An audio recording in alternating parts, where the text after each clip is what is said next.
Alors, je suis Madame Noëlla Kisubanata. Je suis entrepreneur social, je suis biologiste et une femme active sur le terrain, experte en santé sexuelle et reproductive et en inclusion sociale.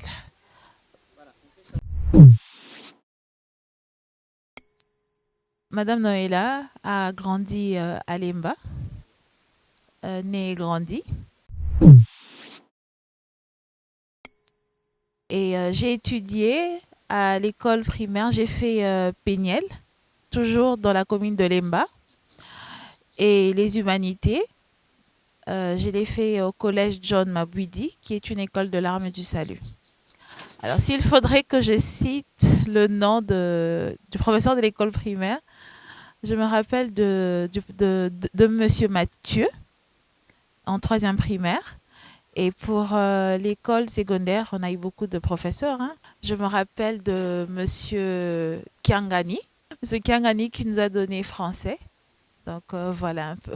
Merci.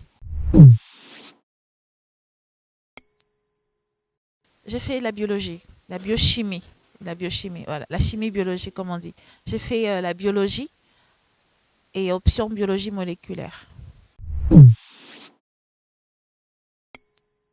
Alors, madame est chargée de laboratoire à l'université William Booth. Elle est coopérante volontaire à QC International. Elle est activiste, elle est tout le temps sur le terrain pour sensibiliser sur tout ce qui concerne la santé sexuelle et reproductive, plus particulièrement menstruelle, parce que c'est vraiment une question que je porte à cœur. C'est une question qui était un tabou autrefois, mais les années précédentes, j'ai dû m'imposer pour essayer de sensibiliser la jeune fille sur tout ce qui concerne l'hygiène menstruelle. Merci.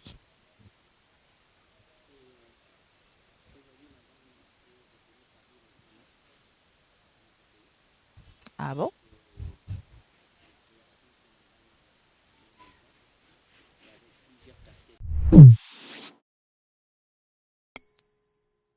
Alors après l'université, j'ai commencé à travailler à l'université William Booth.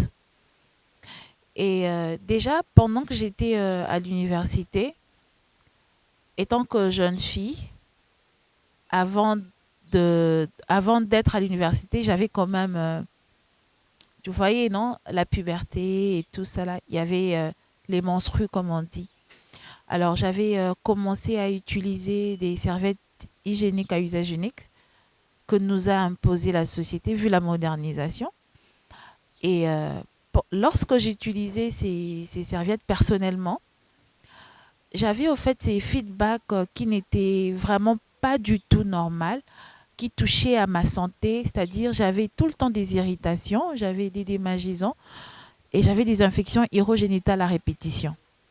Alors, quand je suis allée à l'université, en tant que biologiste, je me suis dit, étant que chercheur, essayer un peu de fouiner au fait, c'est quoi la composition des serviettes hygiéniques à usage unique. Et à ma grande surprise, je vois que dans la plupart des emballages des serviettes hygiéniques, parfois nulle part n'est mentionné la composition. Et ça m'a tiqué. J'ai fait des recherches, je suis allée à l'internet, au laboratoire, et c'est là que je découvre que certaines serviettes hygiéniques sont au fait un rassemblage des cartons, des déchets recyclés, blanchis avec le chlore, et on adjoint ce qu'on appelle l'additif chimique, le polyacrylate de sodium, qui est un absorbant. Et aussi le polyéthylène, ces sachets-là, qui au fait empêchent à ce que la femme ne tâche, comme on dit. Mais après avoir approfondi les recherches, j'ai dû comprendre que cela était la cause de plusieurs infections urogénitales à répétition chez la femme et aussi la cause de cancer du col utérin, certains, et aussi la cause de problèmes de menstrues irréguliers chez certaines femmes.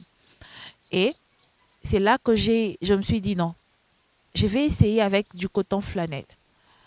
Et quand j'ai migré vers le coton flanelle de tissu, c'est là que j'ai pas compris comment ma santé s'était stabilisée en tout cas. Je n'avais plus de problème des infections urogénitales à répétition et je n'avais en tout cas plus des problèmes liés à l'irrégularité de mon cycle menstruel. c'est maintenant, là, je me suis décidée de descendre sur le terrain pour essayer d'échanger avec certaines jeunes filles, certaines femmes, si elles avaient le même problème que moi. Et pendant ma descente sur le terrain, c'est là que je comprends que c'est un problème qui touche vraiment, vraiment la jeune fille et la jeune femme. Et de là, je me suis décidée de proposer en grande quantité des serviettes hygiéniques réutilisables sans additifs chimiques, premièrement, qui est aussi écologique, deuxièmement, et qui est économique. Pourquoi? Parce que vous allez voir que dans plusieurs contrées, les jeunes filles n'ont pas vraiment les moyens de s'acheter tout le temps des serviettes hygiéniques. Alors avec les réutilisables, c'est quand même quelque chose de bien. Pourquoi? Parce qu'elle peut utiliser pendant 12 mois, pas seulement économique, mais aussi sanitaire. Ça préserve leur santé du point de vue reproductif et aussi écologique. Ça préserve aussi l'environnement parce que nous n'aurons pas à tout le temps jeter des serviettes par-ci, par-là, comme nous le voyons actuellement. Et c'est comme ça qu'a été mon parcours jusqu'à la création de cette marque de serviettes hygiéniques réutilisables. Bon, vous savez, avec ce que la modernisation nous a apporté, c'est pas vraiment du tout facile de leur faire accepter cela. Mais lorsque nous expliquons l'impact de ce produit sur leur santé et quand déjà elles comprennent qu'au départ, elles ont déjà de problèmes. Seulement, elles ne savent pas à qui se vouer. Parce que même quand elles utilisent des serviettes à usage unique, certaines serviettes, elles savent qu'elles ont des problèmes. Mais quand nous proposons notre produit, bien que c'est pas facile parce qu'elles se disent ben je vais laver et je vais nettoyer mes menstrues, mais on leur interpelle, on leur dit que nous sommes des femmes, il faudrait quand même être propre et organisé. Comment faisaient nos grands-mères ou nos mamans lorsqu'elles utilisaient des gaz à hydrophile? Elles étaient plus organisées, plus propres, elles n'avaient pas de problème de santé. Mais avec ce que nous a imposé le marché congolais avec certains serviettes à usage unique, vous allez voir que la jeune fille est devenue fainéante, même celle-là qu'elle porte à usage unique. Elle n'arrive même pas à très bien nettoyer avant de jeter, mais on leur explique l'importance, on leur explique le bénéfice, on leur explique combien c'est très bien pour leur santé. Et à la fin, elles finissent par comprendre et elles acceptent le produit après les explications et elles arrivent à les accepter.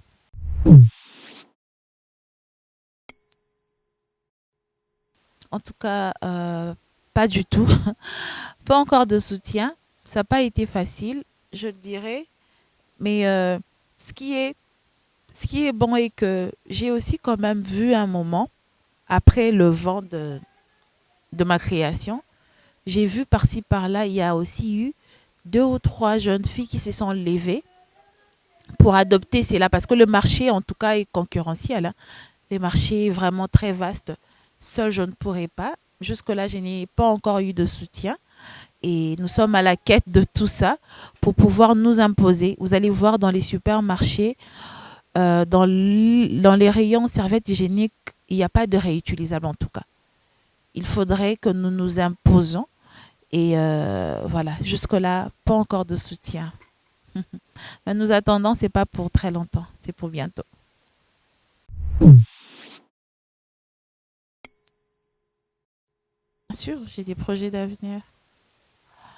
Alors, déjà, avec ce que j'ai pu avoir, les projets d'avenir et seulement n'est pas se limiter à des serviettes hygiéniques à usage unique, mais aussi des couches réutilisables pour proposer à ces mères qui ont des enfants, qui ont des bébés, et aussi plus tard avoir vraiment une usine de fabrication de serviettes hygiéniques réutilisables.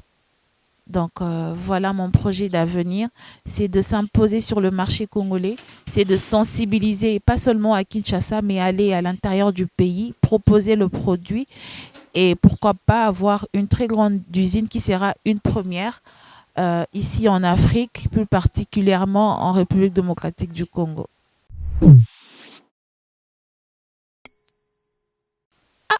C'est vrai ça. Quelle surprise, vraiment, merci beaucoup. Ben, pas du tout. Humblement, en tout cas, je l'accepte.